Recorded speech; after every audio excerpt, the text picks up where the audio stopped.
The day after Julian Vance's engagement party, his assistant handed me a plane ticket. "You need to leave," he said, his eyes drifting somewhere past my shoulder. "And don't think about coming back to Chicago. Ever." His voice carried a quiet menace. Mr. Vance has ways of making life difficult. For years, I'd been the one others envied, basking in Julian's reflected glow. Now, my departure was so pitiful it bordered on absurd. "Fine," I replied, my tone steady, betraying none of the storm inside. That evening, the train derailed in a screeching catastrophe. I hadn't planned on dying. In my imagined future, I'd take Julian's $4 million and vanish to a sun-soaked village in the Mediterranean, far from the ruins of my past. My days would be filled with simple pleasures, each one mine alone. But as the train lurched and fell, all those dreams dissolved. Only a burning, powerless fury remained. That ticket wasn't freedom. It was a trap. My last encounter with Julian surfaced in my mind. We hadn't spoken in weeks. He'd been preoccupied, handling Elise Warner's divorce, securing a future for her and her son, a frenzy of tasks that only belatedly reminded him I still existed. So he spared an hour to visit my place. His place, really. A sleek loft in a Chicago district so elite I couldn't have afforded the view without him. Not so long ago, we'd been entwined in his bed, my fingers tracing lazy lines across his shoulders, leaving faint marks on his skin. Now, after months of distance, we were strangers. We sat at opposite ends of a sleek glass table, the space between us vast and unbridgeable. "What do you want?" he asked, his voice sharp, detached. I didn't waste time on small talk. 3 years of my life. I told him they were worth $4 million. Yes, I'd loved him once. I could admit that. But that love had faded the moment I realized I was just a draft, a stand-in until his true muse returned. He gave a curt nod. Agreed. Then, the final twist. "But you can't stay in Chicago.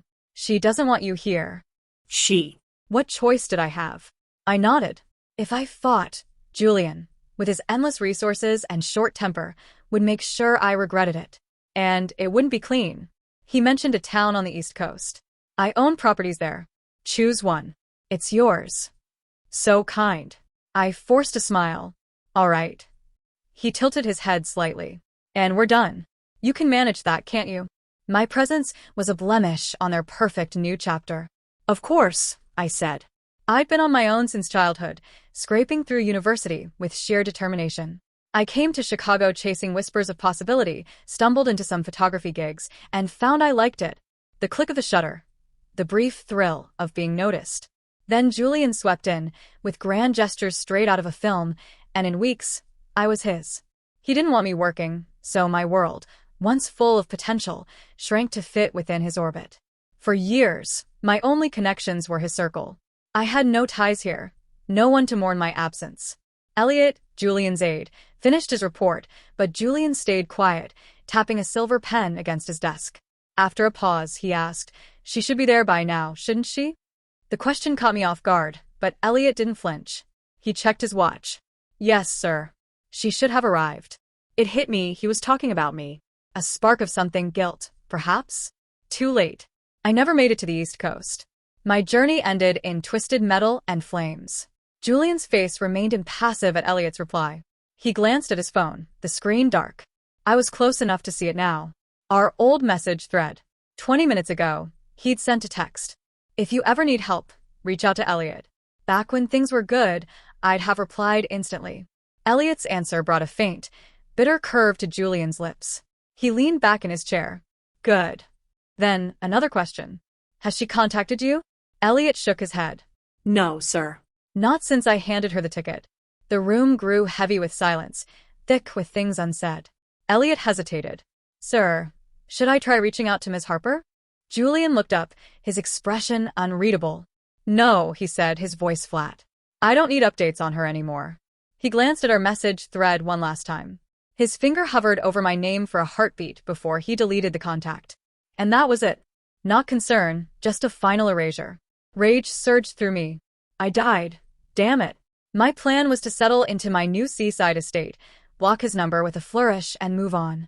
He'd taken even that small victory from me. I aimed a kick at his leg, a reflex from happier days when I'd nudge him playfully when he irritated me. But my foot passed through him, no resistance, no weight. It only fueled my anger. After Elliot left, Julian worked late.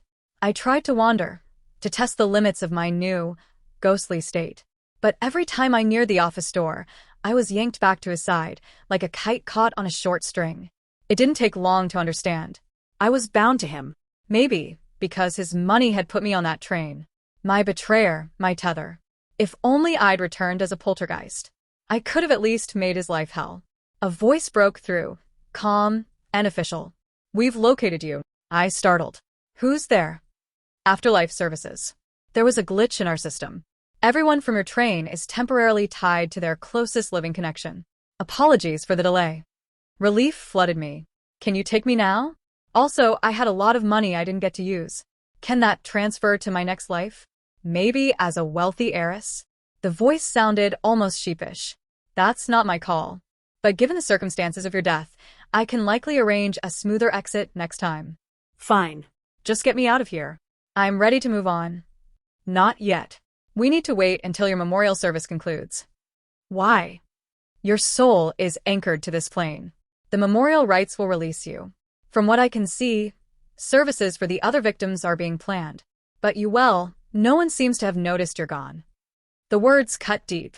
With that, the voice faded. I sighed, mentally listing everyone I'd known. It was a short list. I was shaping up to be a very lonely ghost. Hours later, Julian packed up. Elise had called, asking him to meet her at the gallery. I trailed him to the parking garage and into his car. I didn't look at him. I stared out at the city, its towers glowing like beacons, streets alive with light. It was breathtaking, a world I'd left too soon. A heavy unfairness settled over me. All those years, all that promise, undone by one failed romance. And that $4 million, I hadn't touched a dime. It was infuriating. Grief I couldn't express stung my eyes. At the gallery, Elise stepped out and folded into his arms. Julian stiffened briefly before softening, a small smile on his lips. "How was your day?" he asked. She nodded, her voice warm as she recounted her work. She had a way of turning the ordinary into something vivid. They walked to the car, hands linked, their matching rings glinting under the streetlights. I hated to admit it, but they looked meant for each other. Two women exited the gallery behind them, chatting. "Did you hear about that train crash?" one said. "No survivors. Over 100 people." The other nodded, her voice trembling. "I was booked on that train for a trip. A last-minute job here kept me off it. I got so lucky." A spark of hope flared in me. Julian, despite his coldness, could be generous. If he knew I was gone, surely he'd arrange some kind of memorial. As I'd hoped, Julian paused, his hand on the car door. He let go of Elise's hand and turned toward the women. "When did it happen?" he asked, his voice calm but curious. "Last night," one replied. "Horrible tragedy." He opened his mouth to ask more, but Elise slipped out of the car, looping her arm through his with a teasing smile. "Julian, since when do you care about headlines?" she said lightly. "I'm starving. Can we grab dinner?" The women didn't recognize her at first, but her voice gave her away. Their eyes widened. "You're Elise Warner," one gasped. "And this must be your fiancé." Elise's first marriage had been private, but this engagement was a public affair. Their photos were plastered across magazines, celebrated as a grand reunion. I'd been vilified online, branded a scheming opportunist who'd wormed her way into Julian's life. The story was clear. They were the originals, and I was the outsider. I'd shut down all my social media to escape the vitriol. Elise nodded warmly. "That's right. You two are so perfect together," one woman said. "When's the wedding?"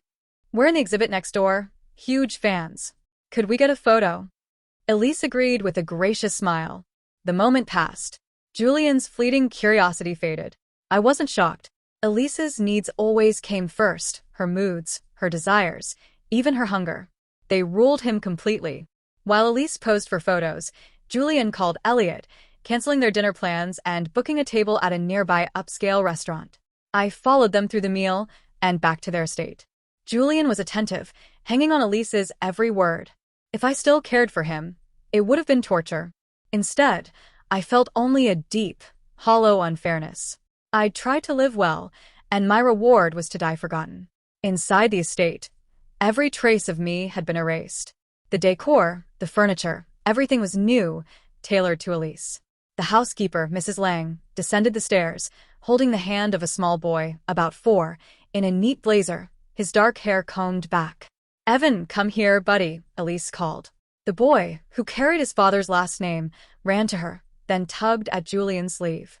"Papa Julian." Julian knelt, his face softening as he ruffled the boy's hair. "Were you good today?" A flawless family scene. Who'd have guessed Julian Vance, the ruthless financier, would embrace another man's child? "I was super good," Evan chirped. The doorbell rang, sharp and sudden. Mrs. Lang returned with a small parcel, glancing nervously at Elise. It's addressed from Miss Harper." My name hung in the air. A memory stirred. I'd sent Julian a package before I left. Silence fell, broken by Evan's sudden sob. He pointed at the box, trembling. "Get rid of it. It's from the mean lady." Elise swooped in, cradling him. "It's okay, sweetheart. We'll toss it out." She shot Mrs. Lang a pointed look. Mrs. Lang hesitated, looking to Julian. "Sir?" He stared at the package, his expression unreadable, for a long moment. "Get rid of it," he said at last. Mrs. Lang nodded and left, returning empty-handed. Elise watched her go, then said lightly, "Your little placeholder's still causing trouble, isn't she?" I clenched my ghostly jaw. "You don't know the half of it," I muttered. "Call a medium, Elise. See if you can banish me." Julian's face didn't change.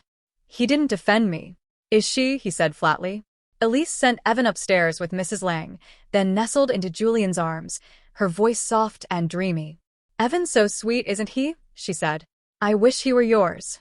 I'd met Elise's ex once, a charismatic tycoon. Elise had come from humble roots, her ambition fierce. In college, she'd known both Julian and her future husband. Julian was reserved then, his wealth a guarded secret. Her ex, though, had bankrolled her first gallery show. By the time Julian revealed his family's fortune, she was married. Her pride kept them apart for years, until her husband's infidelity sent her back to Julian, and my world collapsed. "You know," Elise said, tilting her head to meet his eyes, "the doctor said I might not be able to have another child after Evan." "I don't care," Julian said firmly. Elise relaxed, but her gaze flicked to the door where the package had vanished. "You say that," she murmured. "But what if? What if your stand-in had gotten pregnant? Would you have cast her aside so easily?" Julian's brow creased. "I don't play what-ifs." "Humor me," she pressed. "What would you have done? What would he have done?" "He'd have made me deal with it, no question." Once, in a fleeting moment that now felt unreal, he'd spoken of a future together, sketched out designs for matching rings, mused about what our kids might look like. But it was all a mirage. The second Elise reappeared, he discarded me without a backward glance, paid me off to vanish. Now, he pushed her back gently, his voice icy. "Stop talking about her." "But you were with her for years," Elise said, undeterred. "You're saying you haven't thought of her once recently?" Julian's jaw tightened. "She's gone, Elise." "Isn't that what you wanted?" He'd meant to send me away before their engagement party, but Elise had insisted I attend. "Let's invite her," she'd said, her voice syrupy. "She was part of your life. She should see you happy." So I went, watching their joy from the sidelines. By cruel chance, Evan sat beside me. He called me his nice friend and asked for a cookie. As I reached out, he slipped from his chair, landing near a broken glass. "Why did you push me?" he'd cried, tears streaming. Every guest stared, their eyes dripping with judgment. They saw a spiteful ex attacking a child. Before I could speak, Julian stormed over and struck me across the cheek. Stunned, I looked up to see Elise watching, a faint smirk on her lips. "I told you inviting her was a mistake," she'd said, her tone mock regretful. Now, as a ghost, I saw the truth. My guilt or innocence never mattered. Only Elisa's happiness did. Her lips tightened at his sharp tone. She shifted, her fingers tugging at his jacket as she leaned in to kiss him.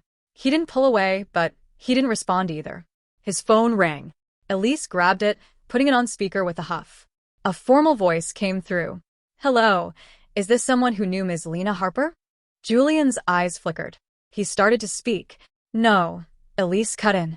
She hung up, blocked the number, and powered off the phone. "I don't care who it is," she said, her voice low. "I barely get time with you. Whatever it is, it can wait. You're mine tonight." She led him upstairs. The tether binding me to Julian was loose enough to let me wander the lower floor of the estate, sparing me from trailing them upstairs. Days drifted by in a strange, ethereal fog. On the first day, they went to a theater for a vintage film Elise had chosen. Julian barely watched, engrossed in texting Elliot. After a brief work update, Elliot's typing indicator lingered, appearing and vanishing repeatedly. Finally, Julian texted, taking a break? Elliot replied instantly. No, sir. Just curious if you've seen the news? Ms. Warner's latest exhibit is getting buzz. Good to know. I'll make sure to promote it. Elliot was clever, I'd give him that. I'd spent my ghostly hours peering over shoulders, skimming social media and news apps. The train crash dominated headlines, impossible to ignore. Elliot was hinting at it, constrained by Julian's order not to mention me. This was his subtle push. Julian glanced at the screen and froze. The film was my favorite, one I'd made him watch multiple times. We'd rarely reached the end, too caught up in each other, laughing and tumbling onto the couch. Young, wild, intertwined. He stood abruptly. What's wrong? Elise whispered, hidden under a scarf and sunglasses. Need some air. He left the theater, then the mall, and stood on the bustling sidewalk, smoking one cigarette after another until a pile of stubs littered the ground. The next day, Elise was at a photo shoot, and Evan came down with a fever. Julian drove him to the hospital himself. After settling Evan in a room, he lingered in the hallway, staring out a window, lost in thought. 2 nurses passed by, unaware of him. That kid with the fever, one said. He was here a few days ago, right? Yeah, for a scraped knee. The hospital chief showed up for it. All that fuss for a tiny cut. Big money, I suppose. Remember the woman with them? The one they said pushed the kid? Yeah, the striking one. She was standing there, muttering about bad luck and a penthouse. Then she just started crying. I handed her a tissue. She thanked me, seemed kind. Not like someone who'd hurt a kid. That was me. That was the cost of attending that cursed engagement party. A penthouse, a fortune. I'd been terrified of returning to nothing, and Julian's months of distance had reminded me how fragile my world was. When he struck me, my first urge was to scream. My second was to think of the money. So I stayed silent. Hearing the nurses, Julian let out a sharp, bitter chuckle. It faded as the second nurse spoke. I just remembered, I saw her before that day. I was dropping off charts in another wing, and she was leaving an OB/GYN appointment. Julian's face changed. His mouth opened slightly, his shoulders sagged, and a look of raw confusion crossed his features. Evan's small voice called from the room. Papa Julian. He stepped inside, standing by the boy's bed, his voice soft. Evan, that day, did she really push you? Evan, feverish and small, hesitated, clinging to the lie. Then his face crumpled. I tripped, he mumbled. That night, Julian stood outside the room, staring across the courtyard at the glowing windows of the maternity ward. He stayed there until dawn. I remembered then. I'd been pregnant when I died. That was why I'd agreed to leave so quickly. Not just for the money. I wanted the baby. I knew Julian would never allow it. Not out of love, but practicality. He had strong genes, and I had his money. I could raise a child, a beautiful child, and we'd live well. As sunlight touched the city, Julian called the hospital director. When he hung up, his face was pale. He knew. He leaned against the wall, hand over his eyes, a broken sound escaping him. Part laugh, part sob. Lena, he whispered to the empty hall. You got me good. Moments later, Julian pulled out his phone, dialing my number from memory. His thumb lingered over the call button, but didn't press it. He stared at the screen, jaw clenched. Finally, he gave up, opening his contacts and manually adding my number back. I didn't understand. Was he going to demand I end the pregnancy? It was too late. 1 life, 2 souls, both gone. Evan was discharged that afternoon, but Julian didn't head home or to the office. He drove to the loft he'd given me, the one I'd sold. I'd gotten a good price, thrilled for days about it. I watched, shocked, as he entered the old code. The door opened. What? He stepped inside. The decor, the art, the layout, it was all as I'd left it. Untouched. The buyer had been him. He'd bought it back. Why? Did he love the place that much? The ways of the wealthy baffled me. He wandered the quiet rooms, his steps echoing, and sat on the couch's edge. His phone rang. Elliot. Sir, the engagement photo shoot is scheduled for the day after tomorrow. Shall I confirm with Ms. Warner? Julian was silent, so long I thought the call dropped. I felt a strange, ghostly fatigue and settled on the other end of the couch. Suddenly, Julian's gaze landed exactly where I sat. My spectral heart lurched. For a moment, I thought he saw me, but his eyes softened, turning inward. He spoke into the phone. Cancel it. Sir, Elliot said. Your schedule and Ms. Warner's are cleared. Should I reschedule for next week? Their wedding was 2 months away.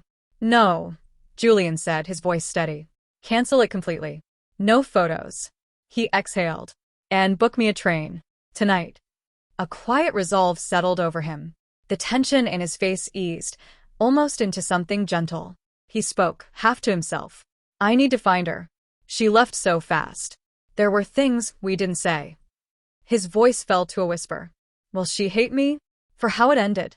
I stared, frozen. Was he talking about me? His grip tightened on the phone, knuckles pale. He'd always thought Elise was his true love, but now, with me gone, he saw it was an old fixation, a shadow he'd chased. Losing me and our child was too much to bear for a faded dream. Elliot hesitated. Sir, he said, voice tight. Ms. Harper, she passed away days ago. The train had crashed. A surge ran through me. This was it. Julian's hand shook. His face went gray, the weight of ignored clues crashing down. The unanswered text, the news he'd skipped, the conversations he'd tuned out. If he'd paid even a sliver of attention, he wouldn't be hearing this now. Sir? You there? Elliot asked. Julian's voice was rough. When did you know? Right after it happened, Elliot said softly. The day you said no more updates on her. I nodded invisibly. He was honest. Julian demanded loyalty, and to Elliot, I was a minor detail. Why risk angering his boss, or Elise, over someone Julian had dismissed? Julian's face darkened, fury rising. He stood, kicking the glass coffee table with brutal force. It shattered. I winced. I'd chosen that table. It wasn't cheap. He stood, breathing hard, then grabbed his phone, hands trembling as he unblocked the railway's number and redialed. He lit a cigarette with a shaky flame, grabbing it from a side table. Lena Harper, he said into the phone, voice strained.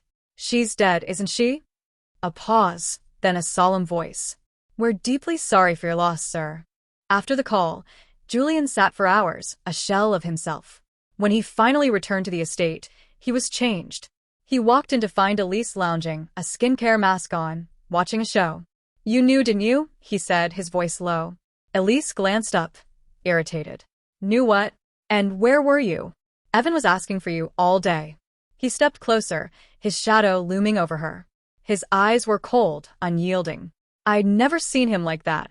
Neither had she. She recoiled. What's wrong with you? Stop staring. I'm not your little pushover ex, Julian. I don't take that.